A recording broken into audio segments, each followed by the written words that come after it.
Welcome, U.S. Virgin Islands Chess. It's your host, Colin Heim, with the online virtual chess tutorials. How's everybody doing? How's everybody feeling? Happy December 5th. Happy holiday season from St. Croix, U.S. Virgin Islands. Guys, your host, your instructor. So far, guys, none of us have met in person, but as I talked to Margaret from the U.S., the president of the U.S. Virgin Islands Chess Federation, guys, we're going to have an expansion project coming up soon. I've been making videos now since September in this virtual online tutorial, and this will be the 12th game that I have to show my win, another win against my opponent here from Russia today, guys and girls. Let's start off and get into it right quick and not waste too much time here, as this was a very long notation, very long game of chess. And yes, let's get right into it. So, guys, in this game, I had the white pieces, okay? My opponent here had the black pieces. And he didn't take this win very kindly as he started using vulgarities in the conversation box after the game. So he was very upset. He couldn't take this loss. So let's see what I came up with here, guys, with white now. I got white finally. If you guys have noticed, go through the catalog of the games on this playlist, I have had all black pieces. But instead now, this game, guys, I have white pieces. E4, E5, knight F3, knight C6. Let's just go through the notation without too much analysis, as it's a very long game. And if you guys have already gone through a lot of my games and looked at my style and see how I play, this was another crafty little technician job here. So see D6 and D4 now fighting for the center. So D6 now, my opponent wants to get that dark squared bishop to G4. Typically, this is the reason, okay? Now, my opponent here captured on D4, guys, and capturing with the knight. My opponent develops his bishop to D7 and knight to D2. Knight to F6. Knight captures on C6. Bishop captures on C6. Bishop to D3 now, making way to castle. Queen to E7 and queen to E2. Okay, so guys, the fight now is, or the quarrel rather, is over the E4 pawn on move 9. So queen E2 and now G6, my opponent going for modern variation, looking to fianchetto the dark squared bishop maybe. Short castle is played by myself. Bishop to H6 was a good move. The engine likes that move, and now F4. Closing the center on the king side. Rook castle queen side by my opponent. And E5. Okay, so in this position, guys, find the best move for black. Find the best move for black in this position, this theoretical line of the middle game now, opening, transitioning into the middle game. Okay, it was actually best not to take. Yeah, I guess the best move is to go to somewhere like H5. Just move the knight, right? Or yeah, D7 is good as well. But instead, guys, we see my opponent capture here. So D captures on E, E captures on D, and now queen to D7. So my opponent's saying, well, yeah, you can capture now on F6, okay? But that means that after you capture, I'm going for the bishop on D3. So that's exactly what happened here in the game. Okay, queen D3, rook D3, and knight to C4. This is exactly what I wanted, guys. And after bishop captures, okay, do we follow along? Do we understand the technical analysis? Do we understand the notation, guys? Okay. Take a look at it. If it's too fast, guys, let me know. So bishop into C1, rook A into C1, and now I have a nice knight planted on C4, and I'm ready to go after the E5 square, guys, forking the rook and the bishop. So this is good technical work, good craftsmanship, exactly what your host Colin Heim with white pieces desired.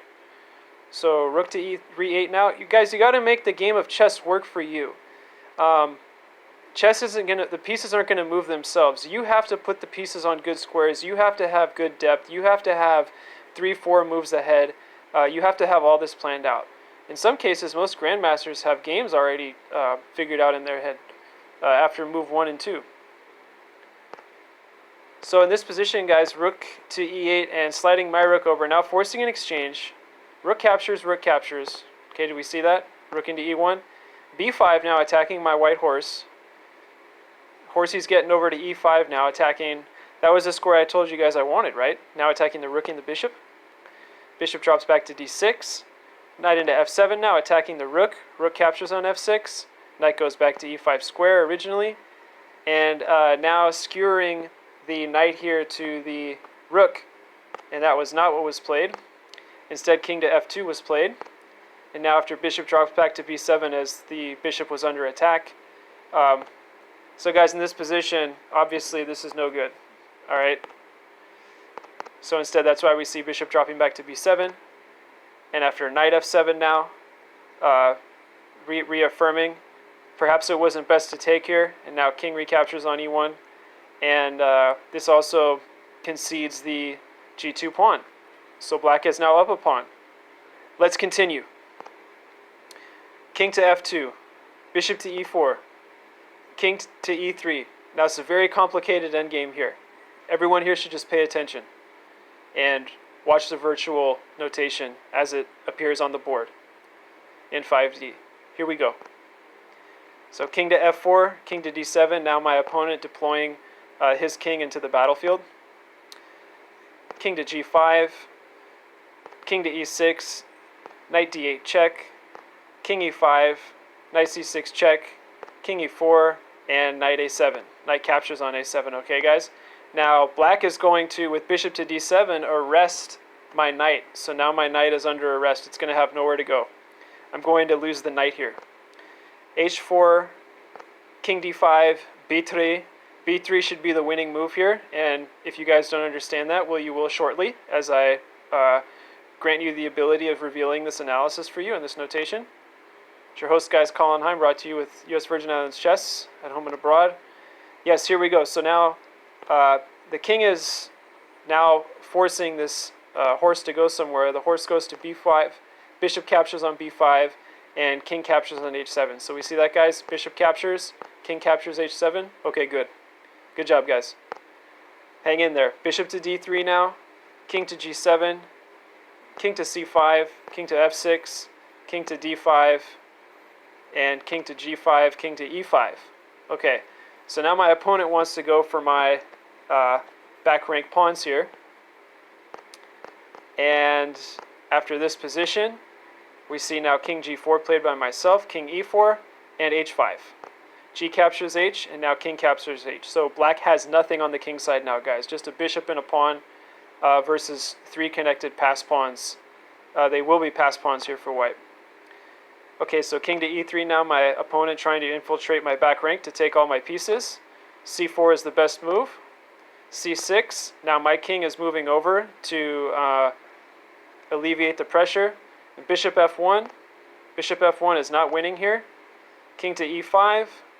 King to c3. 8 minutes in, guys. Hang on there. Keep following along. King to d6. Bishop to g2. King to c5. And king to c5 is the winning move, guys. Yes, this pawn on c6 now is arrested. He arrested my knight. Now I'm arresting his only chance at winning the game. Again, him getting his c6 pawn, and he's not going to get past my wave of pawns here, guys. This is too much. Okay, so yes, the best move in the position is a4. And after a4 is played, king captures on b3. This all happened in the game. These are all the moves played in the game now, guys. a4, a5. And bishop on f1 here does nothing. It's funny because this was a very similar position to the Magnus Carlsen-Wesley So game.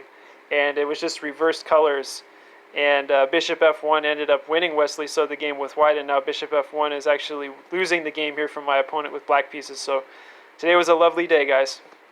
a6 now, and we see bishop captures on c4, but it's too late, guys, a7.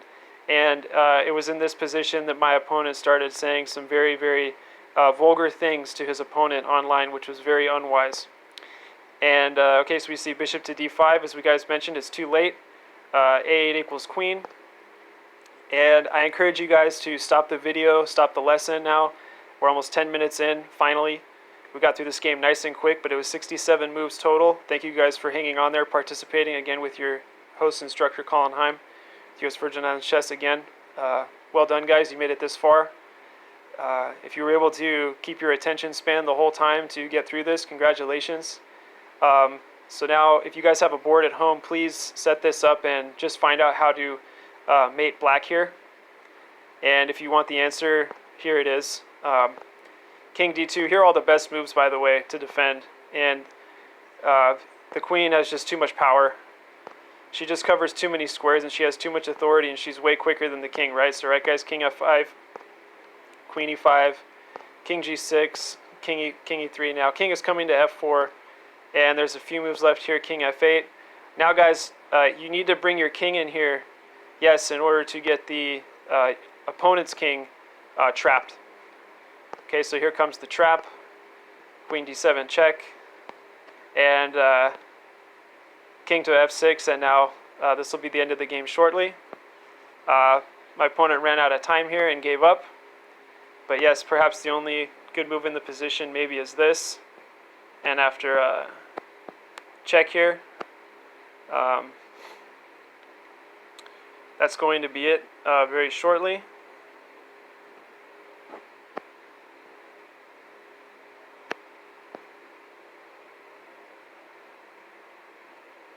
And all these moves work, guys. So